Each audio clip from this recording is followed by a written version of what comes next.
कहना चाहूँगी कि मैं प्रभु से प्रार्थना कर रही हूँ नव वर्ष की, आपको जो हमारा हिंदू नव वर्ष है उसकी सबको बहुत बहुत शुभकामनाएं। नवरात्रे चल रहे हैं तो मैं तो माँ भगवती से ही प्रार्थना करूँगी कि जितना जल्दी हो सके ये गतिरोध खत्म हो, ताकि जो है हम लोग जनता के बीच में जो है वो बार बार जा सकें। जैसे कि जो हमारी जो सोच लेकर हम राजनीति में आए हैं, तो हमारी यही कोशिश है कि वो गतिरोध खत्म होना चाहिए। आखिर गतिरोध क्यों बना हुआ है? गतिरोध इसलिए है कि बहुत सी इसके अंदर ऐसी ताकतें हैं कि जो नहीं चाहती कि इस मामले का समाधान निकले।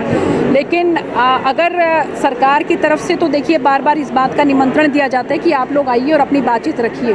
तो मैं हमारे किसान भाइयों से ये हाथ जोड़ के आप लोगों के माध्यम से प्रार्थना करना चाहती हूँ कि वो एक बीच का रास्ता निकालें, ना तो वो जिद पे अड़े और ना सरकार जिद पे अड़े। अगर दोनों मिलकर बीच का कोई रास्ता निकालेंगे तो समाधान जरूर निकलेगा। कि माननीय प्रधानमंत्री जी ने जब ये विश्वास दिला दिया कि MSP 100% आपकी रहेगी, माननीय प्रधानमंत्री जी ने जब ये विश्वास दिला दिया कि APMC मंडियां आपकी रहेंगी, अब भी आप देख रहे होंगे कि खरीदारी जो है उसी के हिसाब से हो रही है, तो फिर हम क्यों नहीं जो है इस बात का विश्वास करके कोई बीच का रास्ता निकाल कर इसका समाधान निकालने की कोशिश करते हैं। तो मेरी आप सब लोगों के माध्यम से ये गुजारिश है कि हमारे किसान भाई जो हैं वो आगे आएँ, बातचीत के माध्यम से इसका समाधान निकालें। आम नागरिक को इससे बहुत परेशानी है, सबको बहुत परेशानी हो रही है।